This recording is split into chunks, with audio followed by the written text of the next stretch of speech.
வளர்த்துட்டதுனால நாங்கள் வந்து இப்போ கார்டன் தான் யூஸ் பண்ணிட்டு இருக்கோம். இன்னில தான் ஸ்டார்ட் பண்ணேன் இந்த கார்டனை.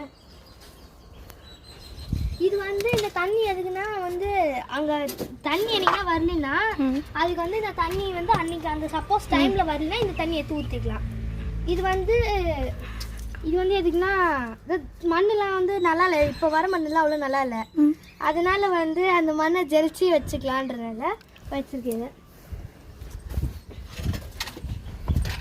இது வந்து சங்குப்பூ செடி வந்து இதில் வச்சு வச்சுருக்கேன். இப்போ தான் இதுக்கு மேலே இப்போ தான் விதைச்சி வச்சுருந்தேன், அதனால் இப்போ இது வச்சுருக்கேன். இது வந்து கல் வருது இல்லையா, நம்ம உடம்புல கல் வரும், அந்த கல் வரும்போது ஒரு இலை வந்து பிச்சு கழுவிட்டு சாப்பிட்டுடலாம்.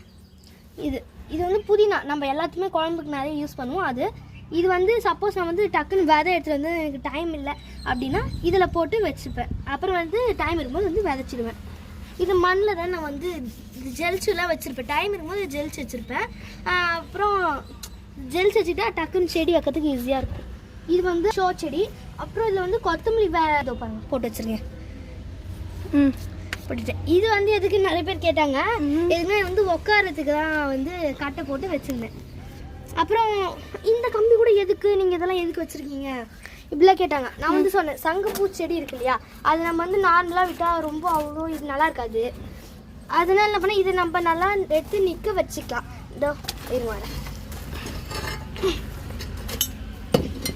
இப்படி நிற்க வச்சுட்டுன்னா அப்போ வந்து கிரிப்பாக போட்டு கட்டிடுவேன். அப்போ நிற்க வைக்கும் போது இப்போ இந்த மாதிரி வச்சுட்டு இதை எடுத்து அப்படியே மேலே கொடி மாதிரி படுத்துக்கிட்டுனா அழகாக பூலாம் வந்து கீழே தொங்கும். இதனால தான் வந்து இது வச்சுருக்கோம். வாங்க இப்போ வெளியே போகலாம். இதில் வந்து இந்த மண்ணில் ஜெலிச்சுட்டு வேஸ்ட்டு தண்ணியெலாம் ஊற்றி வச்சுருக்கோம். Okay, thanks.